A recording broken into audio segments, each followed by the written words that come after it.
Mas Wiwin itu jalan-jalan malam di bangunannya belum jadi, melihat seseorang duduk kayak orang, dikirainnya teman kan, di situ nggak bentuknya tuh bentuknya ya hitam.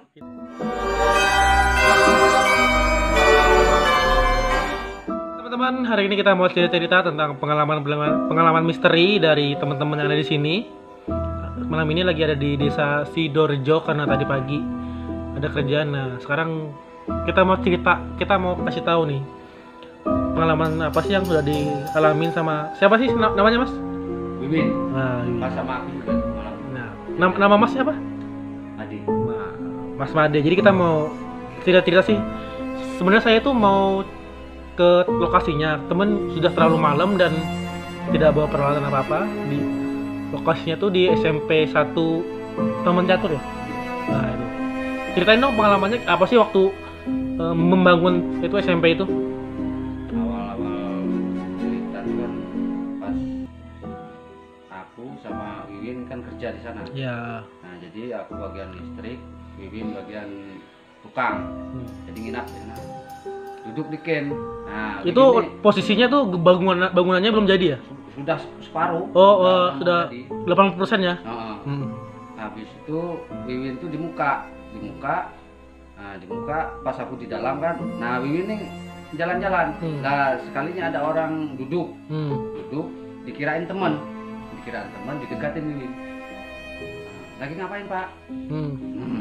Nah, gitu sautannya. Wah, merinding loh. Sumpah nih teman-teman, merinding tuh. Itu nyata, nggak dibikin-bikin. Berarti teman Mas Wiwin itu jalan-jalan malam di bangunannya belum jadi, melihat seseorang duduk kayak orang, dikirainnya teman kan, di situ nggak bentuknya tuh bentuknya ya hitam ya. Namanya kan agak malam-malam karena gitu. Gelap juga mungkin ya. Mau disapa langsung, habis itu yang gitu langsung Wiwin tuh minggir sedikit, menjauh. Habis itu pandangan Wiwinku diarahkan ke lain. Nah, pas balik lagi hilang langsung ya. Yang orang duduk itu. Nah, itu temanku. Nah, ini aku sendiri nih. Ya. Sekitar jam 9. Belum terlalu malam juga ya, jam 9 ya? Belum jam 9 ya, jam 9 barat. Nah, habis itu aku kesana mau ngidupin lampu kan. Ini teman-teman. Kan ada jingset. Oh ya. Itu posisi masih bangunan belum jadi ya? Ya sudah ya, itu enggak jauh jalan itu, sekitar 1 mingguan lah. Iya. Nah, habis itu aku sampai sana mau ngidupin listrik, udah aku hidupin, nelpon. Nah, nelpon itu sendirian aku. Nah, terus posisinya sendirian. Kata istriku, kok rame di sana? Memang ada siapa? Nah, padahal aku sendiri. Nah, nggak ada. Nah, pas itu udah merinding nih, Ya. Tapi ngomong terus. Tapi istrinya Mas tuh ceritanya rame suara orang atau rame gimana gitu? Suara muralnya kayak orang gaduh gitu. Sedangkan aku di situ sendiri aja. Iya, oke. Angin nggak ada kan? Nah, itu terus ngomong. Lah, kok istriku kaget? Nah, itu suara siapa tuh? Kayak ngeraung gitu. Nah, itu mulai udah langsung. Nah, aku aja nyerita. Nih saya juga merinding loh, cerita ini merinding karena lokasi yang kita ceritakan itu nggak jauh sih ya. Mungkin sekitar 1 kilo ya dari sini ya. Ya, kurang lebih. Nah, lokasi yang kita ceritakan ini dekat, jadi pasti pada bener merinding ini. Habis itu langsung aku ambil sepeda motor, aku matiin listrik jingset itu, langsung tinggal aja lagi. Nggak berani lagi. Iya, oke. Nah, itu kedua. Terus ketiga. Wah, ini banyak nih ceritanya. Ketiga, waktu itu bangunan itu sekitar masih 50% lah. Masih kasar ya? Ya, itu pas di ruangan apa tuh? Perpustakaan. Iya, oke. Terus tiba-tiba ada orang lihat kayak kebakaran. Kayak api. Besar apinya. Kami lari sana. Kok nggak ada apinya? Nah, ya udah, sekalinya cerita orang-orang yang dulu awalnya di sana itu memang ada kejadian. Di sebelahnya itu ada kejadian apa tuh, orang bunuh diri. Ya mungkin ya itulah. Ya. Jadi aku bahasanya sekarang dibayar aja ke sana. Nggak berani. Kalau nggak ada teman nggak berani. Nah, itu buat teman-teman penasaran kan gimana. Pokoknya kalau pingin tonton terus, pingin penasaran lokasinya gimana, tonton terus di komen. Mungkin next time kita mau ke sana sih ya. Modal nekat sih sebenarnya. Ada lagi cerita lagi? Selain di situ sih, dari situ.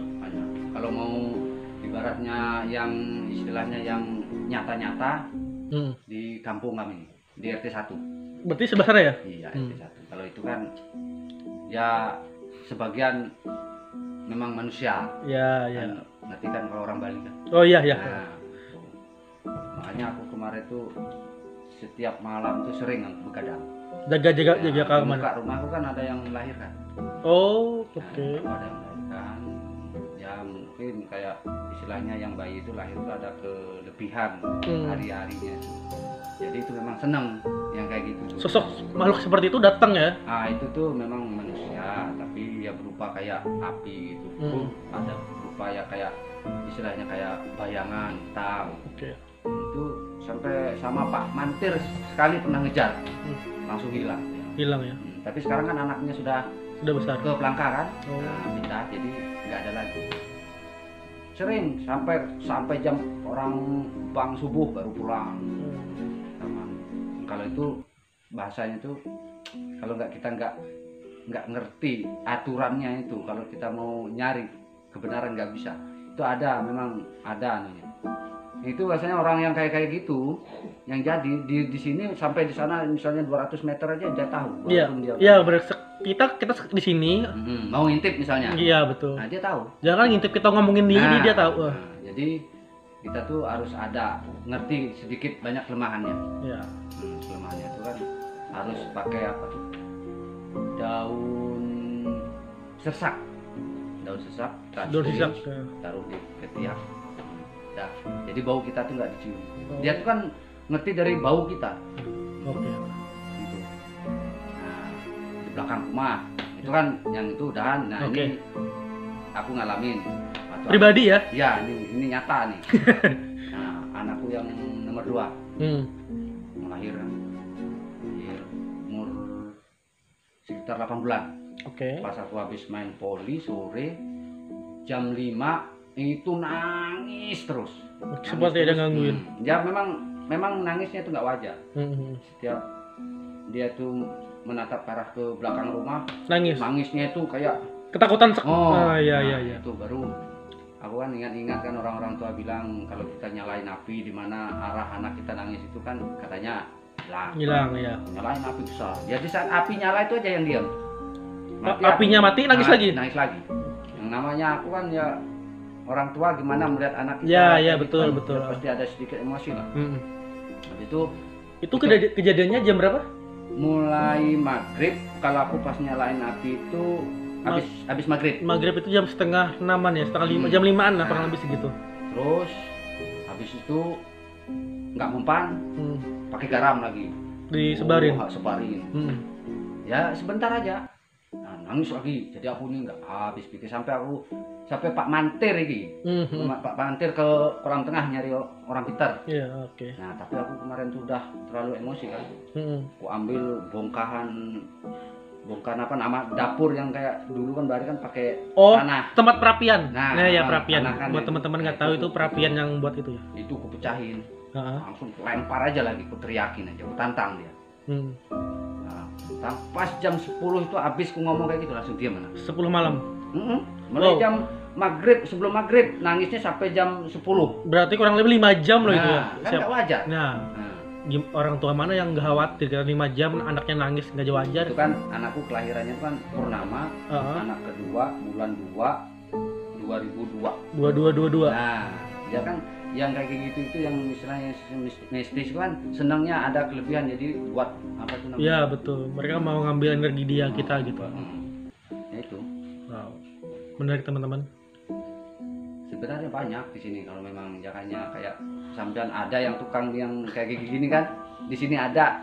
Kalau next time ya kita gali di sini. Next time kita mau kesini lagi, kita mau prepare banget, kita mau sediakan kameranya, kita mau bawa peralatannya, kita mau mungkin sama warga di sini kali ya kita mau penelusuran sih.